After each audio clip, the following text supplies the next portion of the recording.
Hey guys, I'm Tori Beaver, and today I'm going to be showing you how to make a pour over drip coffee.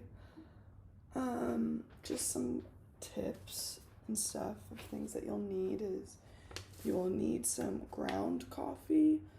You can use any kind of ground coffee that you want, and I know that there is a pour over coffee that you can get that's specific to pour over coffees, but I just use your regular old ground coffee and I use hazelnut. But you could use whatever kind you want. Next, you're going to need a cup that you want to put your coffee in. So I'm just using this. And then I have this like filter kind of thing. It's almost like a strainer. And essentially, you will put a coffee filter in here, and then the coffee grounds in the coffee filter, and it just kind of filters through the bottom. So I highly recommend something like this. I don't think they're too expensive.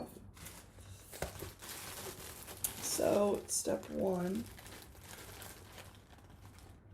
is to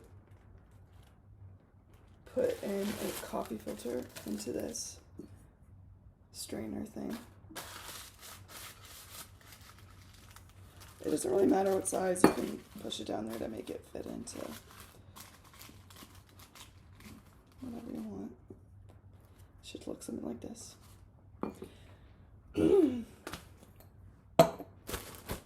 And then I have a funnel type thing that I use in here. I put it just on top of the filter like that.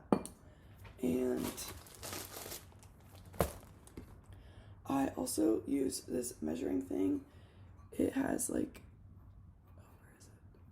It has like these two dots in there that you can fill either up to the first one or the second one, and it's just like a measurement thing to make sure that you're pouring not too much or not too little coffee.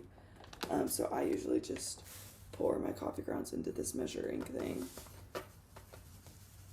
And if you have a different way that you measure your coffee grounds, it's totally fine. I just use this. So obviously the next step is to pour your coffee grounds. And then put your funnel on top, obviously. And then once you're done measuring your coffee grounds, you are going to pour the coffee grounds into here, like so. The funnel definitely helps the coffee grounds not get everywhere. So then you can kind of take your funnel out.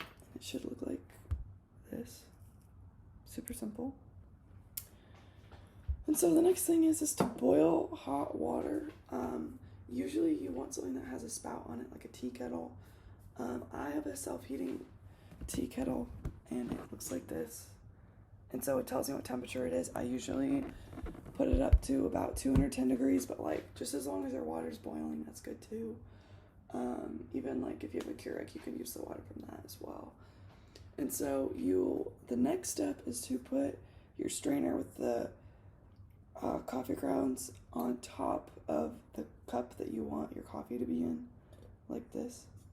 It just kind of sits on top. Want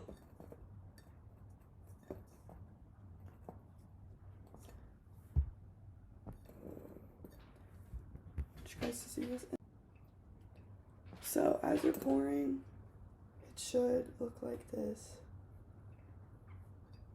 You don't have to drench the coffee grounds, just a little bit at a time, but make sure that they're all wet.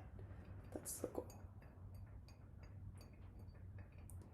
You can see that it's draining down. And you can kind of move the coffee filter around to make sure all of the water is filtrating through to get all of the coffee grounds. And it's kind of a slow process, but it doesn't really take that long, to be completely honest. You do want to make sure that your tea kettle is filled up pretty, like to the max level though, because it does take a decent amount of water. And so then you'll just do this until you have your desired amount of coffee. And then you will just throw away the coffee grounds when you're done. So this is my desired amount. So now we could just take the coffee filter with the coffee grounds. As you can see, it's still a little bit wet, so it's dripping a little bit, but that's fine. You can let it drip and then throw it away. And then next you can add whatever you want in it. I like to save a little bit of room for like milk and sweetener.